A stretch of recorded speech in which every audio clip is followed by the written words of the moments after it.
8 अगस्त 1963 की अंधेरी रात के दौरान रॉयल मेल की एक ट्रेन ग्लासगो से लंदन जा रही थी। इस ट्रेन के एक डब्बे में नोटों से भरे बैग्स मौजूद थे, जो तकरीबन आज $85 मिलियन बनते हैं।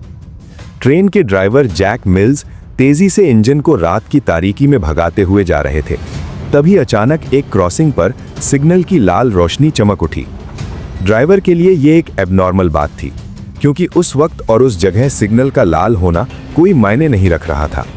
खैर, ड्राइवर जैक मिल्स ने फौरन ब्रेक लगाई और ट्रेन को सुनसान रास्ते में ही रोक दिया। थोड़ी देर के लिए हर तरफ खामोशी छा गई, लेकिन इसी खामोशी के पीछे छुपा था एक ऐसा मास्टर प्लान जो सदी की सबसे बड़ी डकैती को अंजाम देने वाला था, द ग्रेट ट्रेन रॉबरी, जिसमें ट्रेन को ही चुरा लिया गया। मेज़ टीवी की वीडियोस में एक बार फिर से खुशामदीद। नाजरीन, ये बात किसी फिल्म की कहानी लगती है, लेकिन रियल लाइफ में भी डाकुओं ने सस्पेंस से भरी प्लानिंग की और बर्तानिया की सरकारी ट्रेन से लाखों डॉलर्स लूट लिए, और वो भी बगैर एक भी गोली चलाए। सब कुछ महीनों पहले शुरू हुआ, जब लंदन के चंद जाने माने क्रिमिनल्स एक नए कारनामे को अंजाम देने के लिए सर जोड़कर बैठ गए। ब्रूस रेनल्ड्स, जो इस प्लान का मास्टरमाइंड था, उसने अपने चंद साथियों के साथ मिलकर एक बेमिसाल डाके का प्लान बनाना शुरू किया। उसके पास बर्तानिया की national post service royal mail की एक सीक्रेट मालूमात थी। ये सीक्रेट मालूमात उसको रॉयल मेल के ही एक सीनियर सिक्योरिटी ऑफिसर से मिली थी, जिसका नाम किसी को भी मालूम नहीं था। मालूमात ये थी कि ग्लासगो से लंदन जाने वाली ट्रेन में एक खास डब्बा होता है, जिसे हाई वैल्यू पैकेजेस HVP भी कहा जाता है। इसमें एक खास दिन पर बहुत ज्यादा रकम जाने वाली थी और उनको इसी डब्बे को लूटना था। ब्रूस रेनल्ड्स और उसके साथी जाने माने क्रिमिनल्स जरूर थे, लेकिन उनको ट्रेन लूटने का कोई एक्सपीरियंस नहीं था। लिहाजा उन्होंने लंदन के ही एक दूसरे गैंग को इस प्लान में शामिल किया, जिनको ट्रेन लूटने का भी एक्सपीरियंस था। ये बदनाम जमाना गैंग साउथ कोस्ट रेडर्स के नाम से जाना जाता था। आहिस्ता आहिस्ता टीम बढ़ती गई और इस प्लान में अब 15 से ज्यादा लोग शामिल हो गए। इन्होंने ठान लिया कि बिना गोली चलाए सरकारी ट्रेन को लूटना है। पर यह कोई मामूली डाका नहीं था कि ट्रेन को रोको और लूट लो। इसके लिए महीनों की प्लानिंग की गई। 7 अगस्त 1963 को शाम 6:50 पर ट्रेन ग्लासगो सेंट्रल स्टेशन से लंदन जाने के लिए रवाना होती है। इसको लंदन के ह्यूस्टन रेलवे स्टेशन पर अगले दिन सुबह 4 बजे पहुंचना था। इस ट्रेन में टोटल 12 डिब्बे थे और 72 पोस्ट ऑफिस का स्टाफ दौरान सफर मेल्स को सॉर्ट करने के लिए भी मौजूद था। ये ट्रेन खासकर सिर्फ पार्सल्स और पोस्ट को मुख्तलिफ शहरों में ड्रॉप करने के लिए चलाई जाती थी, इसीलिए इसको बिना रोके ही मुख्तलिफ स्टेशंस पर पार्सल्स ड्रॉप करने थे। जब भी कोई स्टेशन आता तो वहां का लोकल पोस्ट ऑफिस स्टाफ एक स्पेशल एलिवेटेड रैक्स पर बोरियां लटका देता। जब ट्रेन प्लेटफॉर्म से गुजरती तो आहिस्ता हो जाती थी और अंदर बैठा स्टाफ एक जाली की मदद से वो बोरियां पकड़ लेता था, और ऐसे ही जो मेल्स उनको स्टेशन पर छोड़नी होती थी, उनकी बोरियां प्लेटफॉर्म पर चलते चलते ही उतार दी जाती थी। इस प्रोसेस के जरिए बगैर रोके ही मेल्स को मुख्तलिफ स्टेशंस पर डिस्ट्रीब्यूट किया जाता था। जिस डब्बे में रॉबरी होनी थी वो अभी तक इस ट्रेन के साथ अटैच्ड ही नहीं था। वो डब्बा नैन वैली रेलवे स्टेशन पर सेफली पार्क था। इस डब्बे को HVP यानी हाई वैल्यू पैकेजेस कहा जाता था, क्योंकि इसमें ज्यादातर बड़ी मिकदार में कैश मौजूद होता, जो लोग उस वक्त दूसरे शहरों में मनी ऑर्डर करते थे।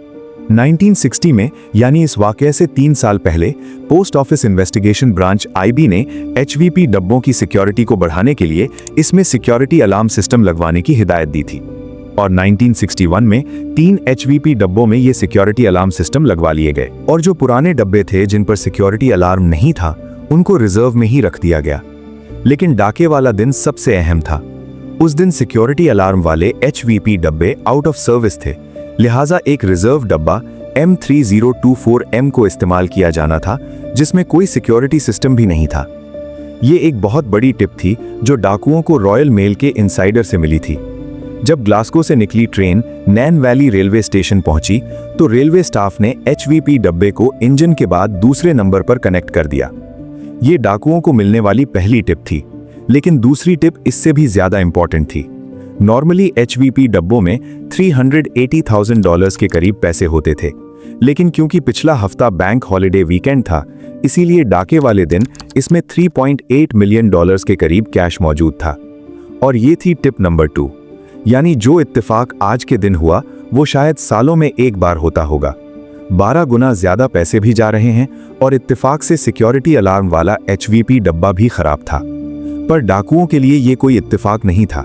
वो लोग इसी दिन के लिए कई महीनों से प्लानिंग कर रहे थे। खैर, ट्रेन HVP डब्बे समेत नैन वैली स्टेशन से रवाना हो गई। रात का वक्त हो चुका था और ट्रेन के ड्राइवर 58 साला जैक मिल्स तेजी से अपनी मंजिल की तरफ ट्रेन को लेकर जा रहे थे। वहां डाकुओं का टोला भी रेलवे ट्रैक के पास झाड़ियों में घात लगाए बैठा था। उनकी प्लानिंग बिल्कुल परफेक्ट थी। 8 अगस्त 1963 रात 3 बजे के करीब डाकुओं के एक ग्रुप मेंबर ने सीयर्स क्रॉसिंग के सिग्नल के साथ छेड़छाड़ शुरू कर दी। उसने ग्रीन लाइट को छुपाने के लिए उसके सामने एक ग्लव यानी दस्ताना फंसा दिया और रेड लाइट को चलाने के लिए एक बैटरी का इस्तेमाल किया और फिर सारे छुपकर ट्रेन का इंतजार करने लगे। ट्रेन जब सीयर्स क्रॉसिंग के पास पहुंची तो ड्राइवर यहां पर रेड लाइट देखकर काफी हैरान हुआ, क्योंकि नॉर्मली इस क्रॉसिंग पर ट्रेन को रोका नहीं जाता, खासकर रॉयल मेल की ट्रेन को। खैर, जैक मिल्स ने ब्रेक लगाई और ठीक सिग्नल पर ही ट्रेन को रोक दिया। अचानक हर तरफ एक खामोशी सी छा गई। इतने में असिस्टेंट ड्राइवर, जिसको सेकंड मैन भी कहा जाता है, वो ट्रेन से नीचे उतरे ताकि लाइन साइड पर लगे टेलीफोन की मदद से सिग्नल मैन से राब्ता किया जा सके। जब उन्होंने सिग्नल पर लगे टेलीफोन को उठाया तो मालूम पड़ा कि इसकी लाइन ही कटी हुई थी, जो कि डाकुओं के प्लान का ही हिस्सा था। अभी सेकंड मैन वापस पलटकर इंजन की तरफ जाने ही वाला था कि झाड़ियों से डाकू निकले और उन्होंने उसको काबू कर लिया। कुछ डाकू इंजन की दोनों साइडों से ऊपर चढ़ गए और ड्राइवर को काबू करने की भी कोशिश की। जब जैक मिल्स ने मुजाहिमत की तो एक डाकू ने लोहे की रॉड उनके सर पर मारी और वो ड्राइविंग सीट पर ही बेहोश हो गए। डाकू पूरी प्लानिंग के साथ आए थे। जिस वक्त ऊपर इंजन में यह हंगामा हो रहा था, उसी वक्त कुछ टीम मेंबर्स ने इंजन के बाद पहले 2 डब्बों को बाकी ट्रेन से अलग कर दिया। उनका प्लान ट्रेन को ही यहां से दूर लेकर जाना था, पर आखिर कहां? सीयर्स क्रॉसिंग से करीब 1 किलोमीटर दूर ब्राइडेगो ब्रिज था और वहीं पर डाकुओं का ट्रक मौजूद था। वो अपने साथ एक रिटायर्ड रेलवे ड्राइवर को भी लाए थे, जिसका काम ट्रेन को ब्राइडेगो ब्रिज तक लेकर जाना था। यहां तक जो कुछ हुआ वो ठीक प्लान के मुताबिक था, पर अब डाकुओं को पहली मुसीबत का सामना करना पड़ा। वो अपने साथ जो ड्राइवर लाए थे, वो इस नए इंजन के कंट्रोल्स देखकर ही घबरा गया, क्योंकि उसने कभी ये इंजन ऑपरेट ही नहीं किया था। मजबूरन डाकुओं ने जैक मिल्स को होश में लाने की कोशिश की और उसे मजबूर किया कि वो ट्रेन को 1 किलोमीटर दूर ले चले। अब इंजन और 2 डब्बे दोबारा से चलने लगे और 1 किलोमीटर दूर ब्राइडेगो ब्रिज पर जाकर उसे रुकवा दिया गया। इस दौरान ट्रेन के बाकी डब्बे जो पीछे रह गए थे, उनमें मौजूद स्टाफ को मालूम ही नहीं था कि ट्रेन क्यों रुकी है।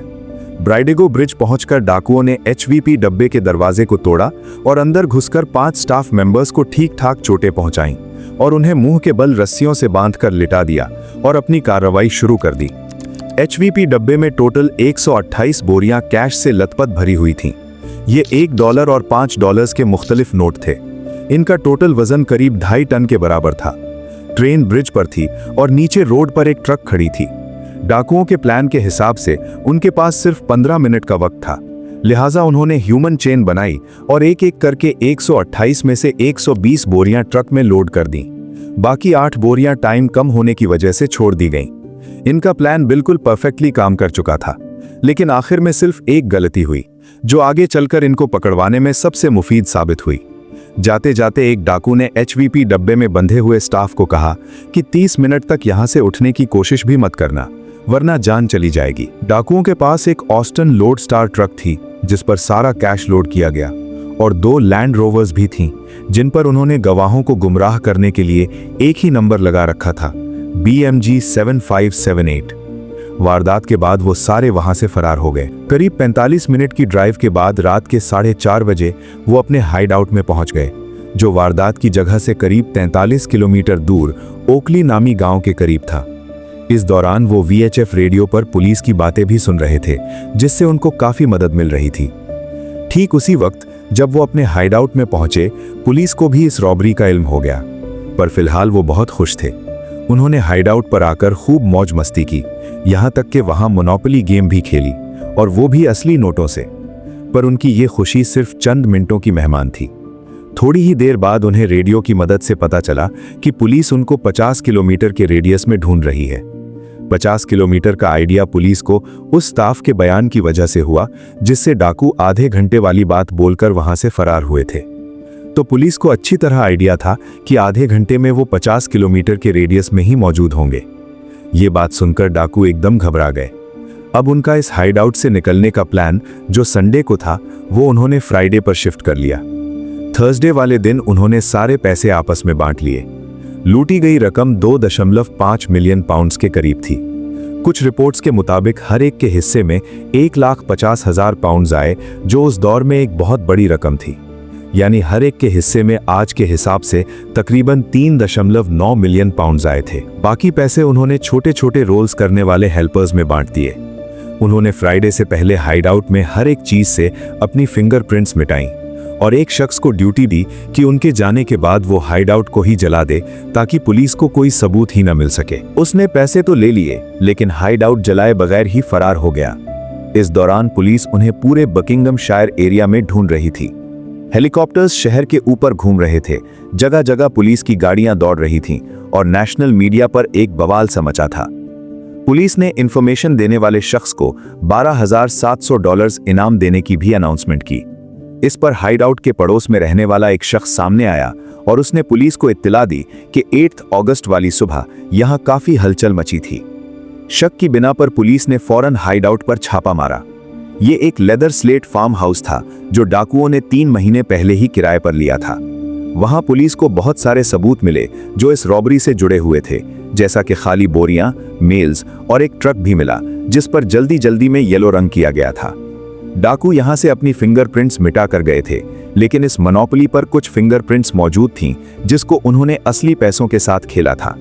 ये फिंगरप्रिंट्स इस केस में एक बड़ा ब्रेक थ्रू साबित हुई, क्योंकि इन सब का पहले से कोई ना कोई क्रिमिनल रिकॉर्ड मौजूद था। तभी वो फिंगरप्रिंट्स पुलिस और स्कॉटलैंड यार्ड के रिकॉर्ड से मैच कर गईं और असल मुजरिमों का पता लग गया। कुछ ही दिनों में पुलिस ने 16 में से 14 लोगों को अरेस्ट कर लिया।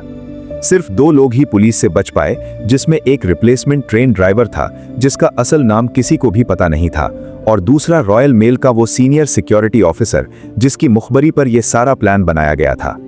आज तक इस ऑफिसर का किसी को भी इल्म नहीं है, क्योंकि ना उसने कभी अपना असल चेहरा दिखाया और ना ही अपना नाम बताया था। कोर्ट ने इस रॉबरी को सदी की सबसे बड़ी रॉबरी करार देकर इस गैंग के तकरीबन सभी लोगों को 30 साल की कैद सुनाई। इस रॉबरी के बाद ब्राइडिगो ब्रिज ट्रेन रॉबर्स ब्रिज के नाम से मशहूर हो गया और आज तक ये इसका नया इनफॉर्मल नाम है। जैक मिल्स, जो 58 इयर्स के ट्रेन ड्राइवर थे, सर पर चोट की वजह से दोबारा कभी ये नौकरी नहीं कर पाए और 7 सालों के बाद ही सदमे की वजह से दुनिया छोड़कर चले गए। उम्मीद है आपको आज की वीडियोस इंतहाई दिलचस्प लगी होगी। मजीद ऐसी वीडियोस के लिए हमारा चैनल जरूर सब्सक्राइब करें। मिलते हैं किसी और वीडियो में।